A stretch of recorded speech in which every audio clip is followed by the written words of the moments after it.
Welcome, guys. It is June 18th, 2021. We are back again with your Intel Drop, and let's get into it. We're trying to get the channel to 300 subscribers, so we can get the Odyssey channel. So if you do feel inclined to share the channel to people who you think may find this information helpful, I greatly appreciate it. Hopefully we can get to that 300 number soon. So let's get into it. Facebook's Mark Zuckerberg has been kicked off of the top 100 most popular CEO list for the first time since 2013. I am amazed that he was not kicked off sooner from that, but all right. Governor DeSantis, this is the governor of Florida, is sending law enforcement to assist at the southern border with Mexico.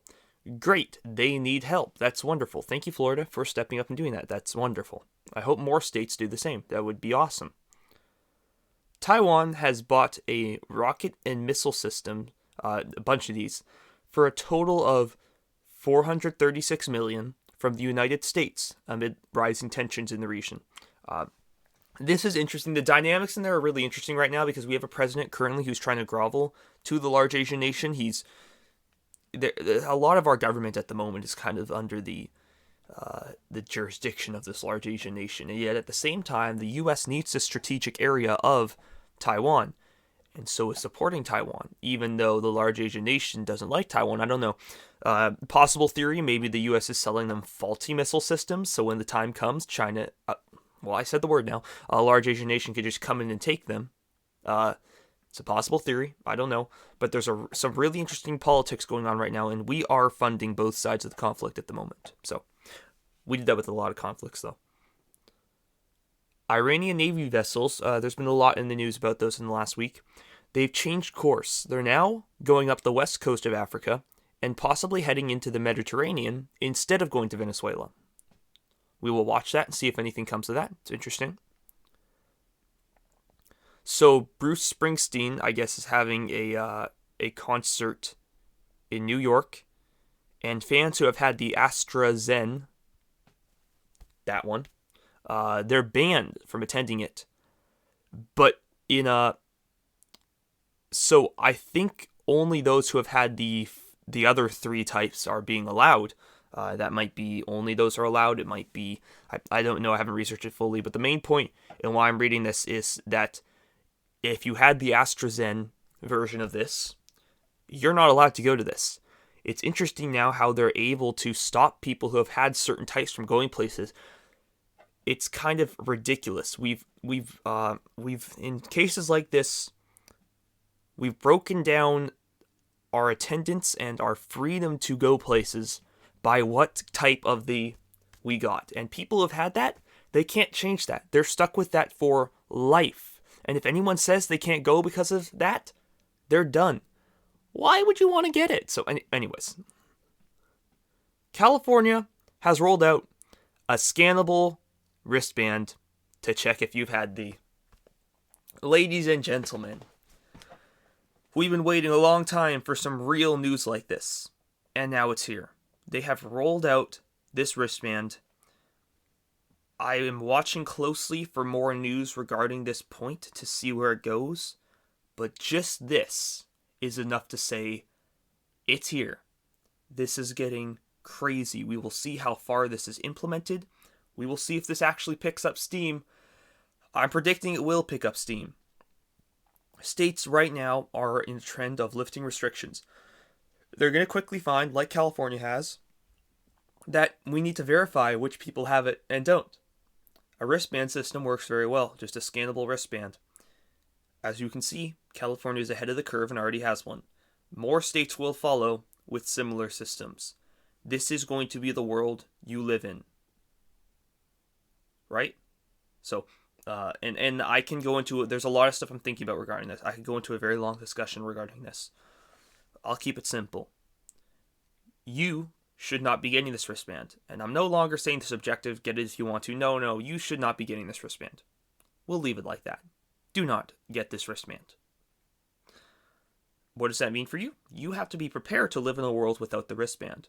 Now, the wristband is going to allow you to buy, to sell, to participate in society, to go to functions, to be a member of society, which I'm not sure you really want to be anymore. in their society. But you need to be able to function without all those things, which I discussed in a previous video. You need to be able to not buy and not sell. Sounds crazy. Just wait. This is the world you will be living in very shortly.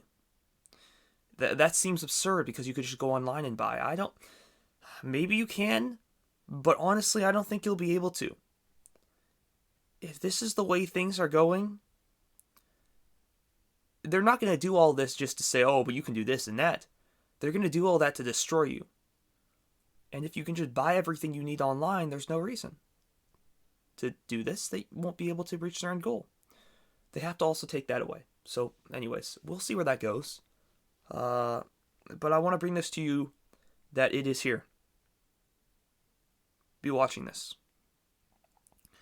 Australia got hit with the cyber attack on their banking systems. That was something that I reported on last Intel Drop is something that's going to be increasing, cyber attacks, and now we've got it increasing. So yeah. What the heck? There we go. Google Maps right now, this is making its rounds in the news. It's showing a kind of an island off of somewhere in India. I can't pronounce the name. But I think this is India. No, it's the Arabian Sea. So it's showing an island off in the Arabian Sea, just a little bit off of land. And people are thinking that actually it's an underwater structure. Google Maps has blurred out the area. You can't really see what's there, except it's just differently colored. So it's something very odd. I have verified it. Google does blur out that region, and it's very odd. You can't see what's going on there. It's very odd. North Korea leader, you know who he is, asked his citizens and the army to be prepared for confrontations with the U.S. according to the state media. That will be interesting if that comes about. We've had some scares regarding that in the past. Should this come to actually happen, it'll be very interesting. We'll have to see where that goes. We've had enough scares, so I'm not alarmed, but this is always on my radar as a possibility. Over the course of the last 24 hours, the Afghan government has registered 113 Taliban attacks in 26 provinces. Well, we kind of could have expected that. That tends to be what happens when you pull out all of your troops. You create a void, and something like the Taliban fills the void, which is something that I said the instant they started even mentioning pulling out. But hey, there's something to be said for both sides. Should we be defending the people there? I don't know, maybe it's a humanitarian thing to do. But we do not have the money to be spending on stuff like that. We should be not in Afghanistan at all. We should pull out of all of these countries and out of world countries. The fact is, we are massively in debt, have no hope of paying off our debt, and are running these military operations in foreign countries off of our debt. We need those men to come back here. We have a massive worker shortage right now. Why don't they get jobs doing that? These countries need to be able to defend themselves. I'm sorry. At this point, it's no longer a thing of we can be the mediators of world peace. They gotta take care of their own stuff. We have far more problems at home that we are not dealing with. Maybe if we brought some of those active military home to police our cities, we wouldn't have the huge crime problems. So I believe that based on that, we should be pulling out. What's going to come with that is a void, and the Taliban's going to move in. But I'm not sure that's solvable at this point. It's been too long of endless wars. I think that's just what happens with the region. It's been destabilized too much, and this is simply their life now. This is how they live, and this is how they've been living, and I don't think that's going to change. So, that's the Intel Drop for this morning. The main thing that I'd probably be watching, honestly, well, other than cyber attacks, the wristband thing is very scary. And I'm going to be following that very closely, and I think we're about to see a lot of news come out on that. And a lot of states are going to start doing stuff like that. So, that's everything. Thank you guys for watching, and I will see you guys later. I'll see you. That's the Intel Drop.